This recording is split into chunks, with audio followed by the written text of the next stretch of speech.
전체적으로 최근래에서 움직임이 없어요. 그런데 여기에서 하나 힌트를 찾아볼 수 있는 게 뭐냐면 약간의 변화의 흐름들이 진행이 되고 있어요. 어떻게? 이건 삼성전자 향의 내용으로 발전된 소부장 내의 진화라고 볼 수가 있습니다. 뭐냐면 파운드리 쪽에서의 그 숫자가 나와야 되거든요. 여기에 대표적인 종목이 지금 HBM4 관련돼서 결국엔 가장 중요한 건 성능과 수율에 대한 문제이고 얼마나 양산해서 점유율을 가져갈까에 대한 부분인데 지금 HBM4E 같은 경우에도 양사가 계속해서 준비를 하고 있는데 샘플 출하를 삼성전자는 한대요. 뭐 CHBM, ZHBM 이런 것들을 커스텀 HBM으로도 개발하더라고요. 이를 좀 갈고 있다라는 느낌은 확실히 있는 것 같아요. 하이닉스를 매매하는 성향의 투자자와 삼성전자를 매매하는 성향의 투자자가 극명하게 다릅니다. 그러네. 무슨 말이냐면 삼성전자는 딱 묻어둔다는 개념으로 접근을 하는 투자자가 굉장히 많습니다. 사서 어떤 흔들림이 있어도 그냥 가져간다라는 측면이거든요. 하이닉스는 매매하겠다라는 측면입니다. 그렇죠. 그러네. 사고 팔고 한다라는 측면이 강하기 때문에 하이닉스의 저점을 잡으려고 노력을 많이 하시거든요. 단기 반등.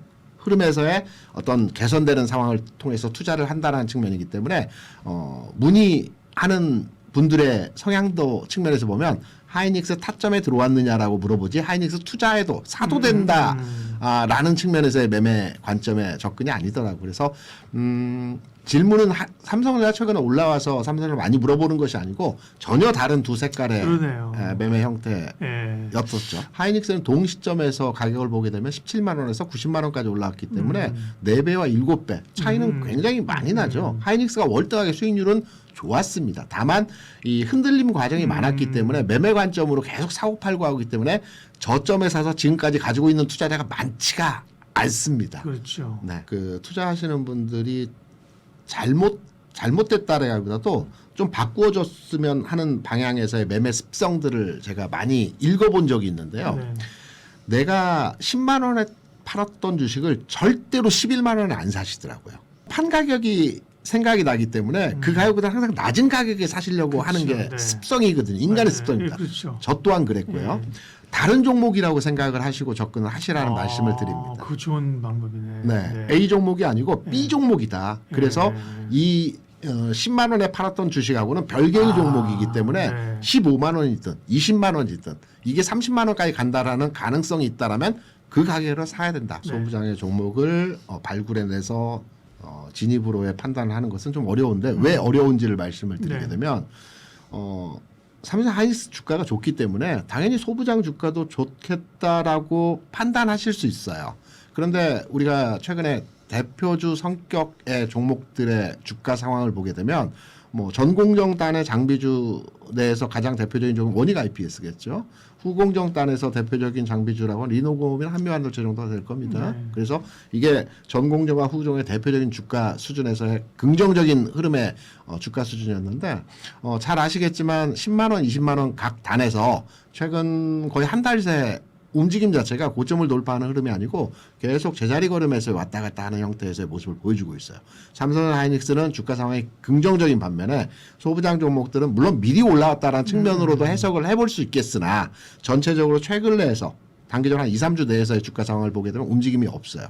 그런데 여기에서 하나 힌트를 찾아볼 수 있는 게 뭐냐면 소부장단에서 우리가 장비주들을 그동안 많이 바라보고 장비주에 대한 판단을 많이 했는데 약간의 변화의 흐름들이 진행이 되고 있어요. 어떻게? 이건 삼성전자 향의 내용으로 발전된 소부장 내의 진화라고 볼 수가 있습니다. 뭐냐면 삼성전자가 제가 앞서 말씀드린 것처럼 앞으로 주가가 30만 원이든 40만 원이든 주가 상승의 모멘텀을 만들어가기 위해서는 휴대폰 사업 부분에 내용도 있겠으나 실제 반도체 본업에 대한 개선된 내용이 진행되기 위해서는 파운드리 쪽에서의 그 숫자가 나와야 되거든요.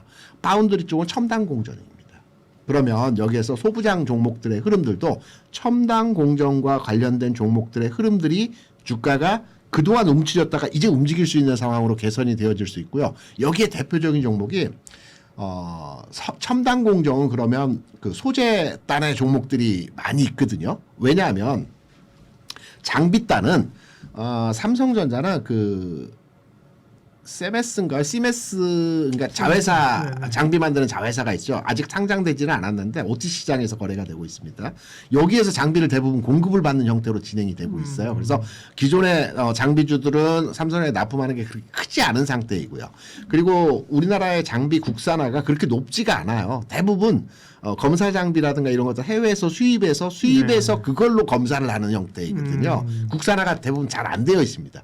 지금 현재 장비단에서의 국산화는 대략 한 20% 정도 되고요. 소재단에서의 국산화는 한 50%가 된다라고 합니다. 그리고 나머지는 대부분 일본이나 미국에 수입을 하는 형태로 진행되거든요.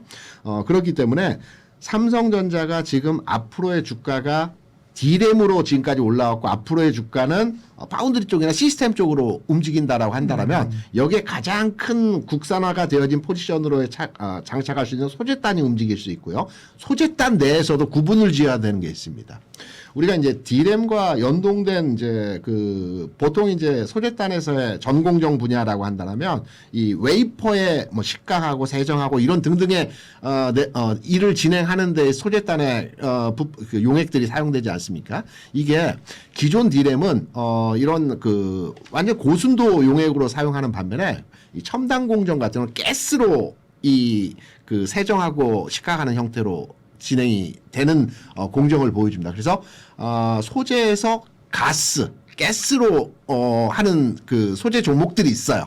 이런 종목들에 대한 투자 관점으로 진행은 앞으로의 소부장 내에서 우리가 투자로의 진행을 할 때는 이쪽의 흐름이 좀 더 강화된 주가의 흐름이 나타날 가능성이 굉장히 큽니다. 대표 종목이 한솔카입니다. 지금은 그러면 소재주가 장비주 피해서 못 올랐나요? 아닙니다. 한솔케미칼은 신고가를 갱신하고 새로운 국면에서의 주가 흐름이 진행되고 있는 거고요.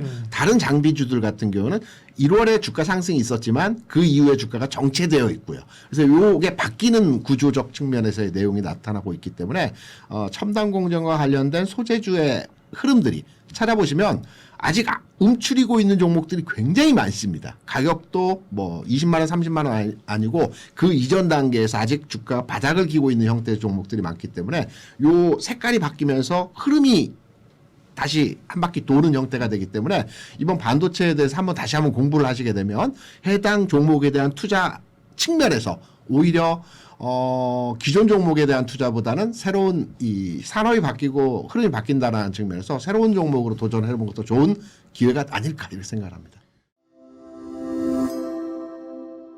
마이크론이 HBM 시장에 진입한다 안 한다 이야기가 좀 한 2번 정도 바뀌었어요. 네. 그래서 시장에서는 이제 이거를 혼란으로 보기보다는 일단 마이크론이 진입하든 안 하든 우리나라 투톱의 속도가 빠르고 그리고 여기서 수요가 넘쳐나고 있기 때문에 마이크론이 약간의 수율이 떨어진다 하더라도 그들을 껴주는 걸 거야 라고 생각하는 분위기가 더 확신을 가져가고 있는 것 같고요. 이번에 모건 스탠리에서 마이크론의 CFO를 초청해서 대담을 진행했는데 여기서 많은 답들이 좀 포진해 있는 것 같아요. 일단 현재 시장 상황이 주요 고객사 수요의 약 50%에서 3분의 2 정도만 충족할 수 있다라고 이야기를 했고 네. 수요가 공급을 계속해서 앞지른다. 수급 불균형이라는 이야기를 했고요. 이 현상이 2026년 이후까지 지속된다라는 이야기를 하면서 우리나라 삼성전자 하이닉스도 물론 중간중간 발언을 내놓기는 하지만 마이크론이 이런 업황 상황에 대해서 상당히 최근 들어서 많이 이야기를 해주는 것 같아요. 근데 여기서 봤을 때 지금 뭐 D램, 낸드, HBM 전 분야에 거쳐서 주문에 대한 초과 상태를 유지하고 있다라고 이야기를 했고 고객의 요구를 충족하기 위해서 최선은 다한다. 하지만 그 격차 자체가 너무 상당히 벌어져 있다라는 이야기를 하면서 우리 시장에서는 이 마이크론에 대해서 불편하게 생각하기보다는 오히려 수요에 대한 이런 예측치를 좀 측정하는 그런 발언들에 더 집중을 하고 있는 것 같고요.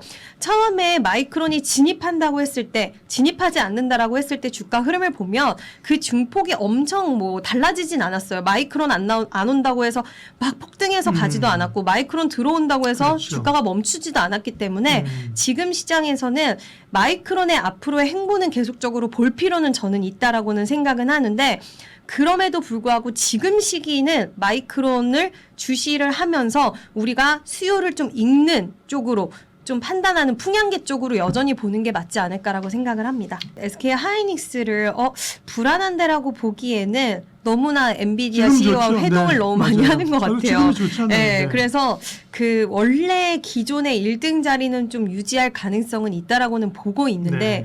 여기서 중요한 부분은 이번에 이제 GTC 일정에서도 이제 새로운 칩을 보이겠다라고 엔비디아 컨퍼런스. 네. 네. 그래서 그 얘기가 있었다라는 네. 부분과 그리고 지금 HBM4 관련돼서 결국엔 가장 중요한 건 성능과 수율에 대한 문제이고 네. 얼마나 양산에서 점유율을 가져갈까에 대한 부분인데 이 부분에 대해서는 좀 지켜볼 필요가 있다라고 생각하지만 저는 지금 그럼에도 불구하고 HBM4뿐만 아니라 우리가 시장에서 계속해서 반도체의 기대감을 가져갈 수 있는 또 이유 중에 하나가 이번에 25일에 실적 발표가 있고 또 GTC 일정도 있긴 하지만 지금 양사 같은 경우에는 계속 HBM4E까지 해서 앞으로 계속 기술적으로 지금 나아가고 있는 구간이잖아요. 더 이상 기술이 이제 기술의 개발이 더 이상 끝난 구간이 아니라 계속 나아가고 있는 구간이기 때문에 지금 HBM4E 같은 경우에도 양사가 계속해서 준비를 하고 있는데 예. HBM4E를 올해 하반기 중에 샘플 출하를 삼성전자는 한대요. 그리고 하이닉스도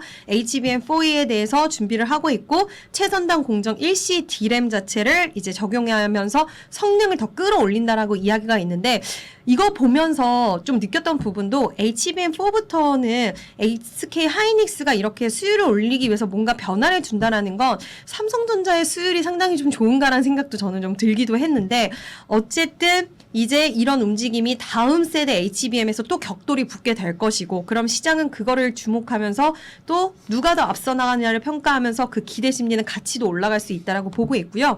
그다음에 HBM 경쟁이 이제 맞춤형 커스텀 HBM이라고 해서 에이직 반도체 시장에 대한 부분들로도 앞으로 계속해서 HBM 시장을 더 끌어올릴 수 있다라고 보고 있기 때문에 지금 뭐 HBM 관련돼서는 3E도 여전히 물량이 많이 나가고 있고 점유율 많이 네. 가고 있어서 캐시카우로 깔고 가면서 HBM4, HBM4E를 새로운 기술적인 성장 동력으로 가져가는 이 모양새는 상당히 좀 긍정적으로 평가할 수 있을 것 같습니다.